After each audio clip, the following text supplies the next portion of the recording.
vidite naš vodovod.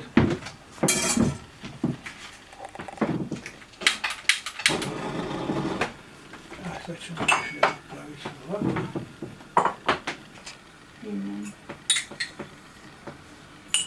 Još si imam neku rakicu sebi, da vi nećete. Ovako, to je moja poza za uživanje sa